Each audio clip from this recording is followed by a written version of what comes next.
ሰላም እንደምን አላችሁ?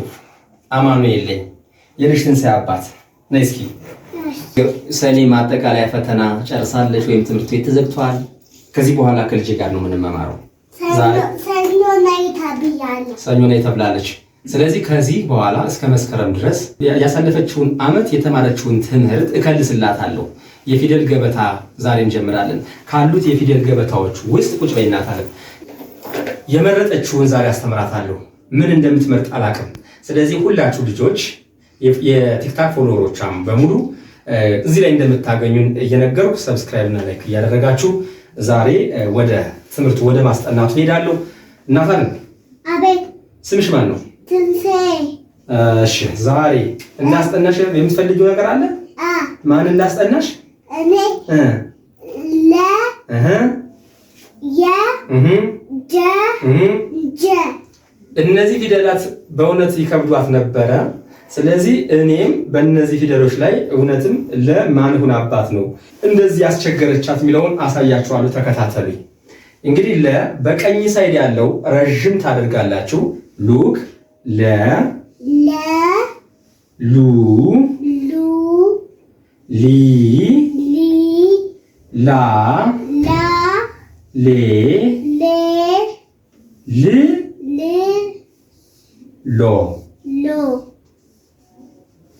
እነዚህ ፊደሎች ሁልጊዜም በቀኝ በኩል ያለው ረዥሙ ቅጥያ የሚጨመርበት መሆኑን አትርሱ።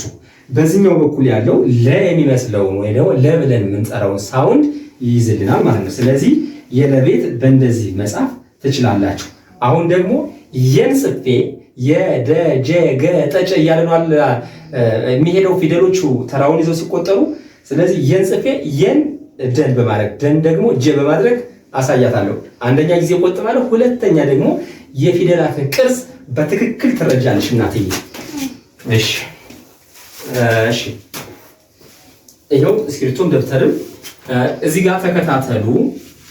የን መጀመሪያ እንደዚህ ትጽፉና የን እንደዚህ ጽፋችሁ እኩል ይሆናል።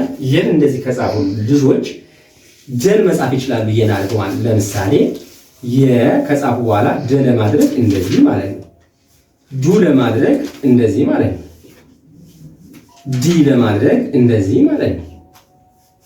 ዳ ለማድረግ እንደዚህ ማለት ነው። ዴ ለማድረግ እንደዚህ ማለት ነው። ድ ለማድረግ እንደዚህ ማለት ነው። ዶ ለማድረግ እንደዚህ እና እነዚህ ፊደላት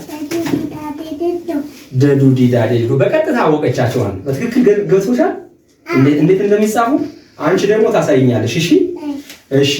መጨረሻ ላይ ፈተናው ራሱ የጻፍኳትን ጻፊ ነው የምላት። ስለዚህ ይህንን ተመልከቻው በደንብ በትክክል ተከታተይ። ደ ነበር አለ። እዚያ በኋላ ጀን ለመጻፍ አንድ ጊዜ ብቻ ነው የምታረጉት። ጁንም ለመጻፍ ጂንም ለመጻፍ ጃንም ለመጻፍ ጄንም ለመጻፍ ጂንም ለመጻፍ ጆ። አይታችሁታል? እነዚህ ፊደላት አንደኛ ይሄ የፊደል ገበታው ሀ ደ ሀ መ ሰ ረ ሰ ሸ ቀ በ ተ ቸ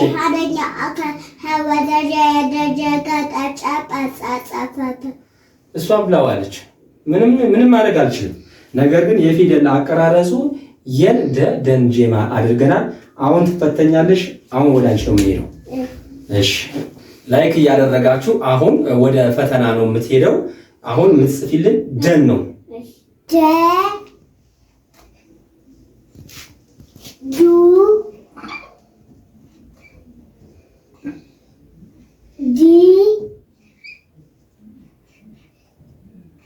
ዳ ዴ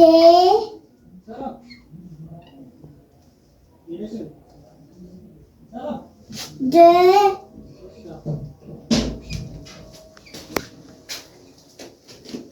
ዶ።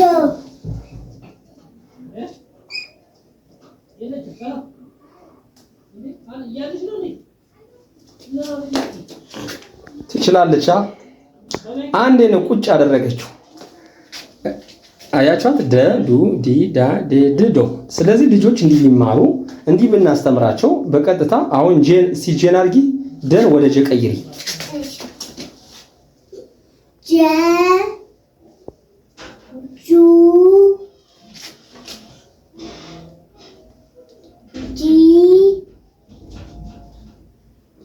ጃ ጄ ጄ ጆ ትችላለች ምላችሁ እነዚህ ነው። በጣም ቴንኪው እናት አለም። ሰብስክራይብ አድርጉን። በጣም አሪፍ ትምህርት ነው የነበረው። ምን ትይናለሽ? ፎሎ አድርጉን። እሺ እናት አለም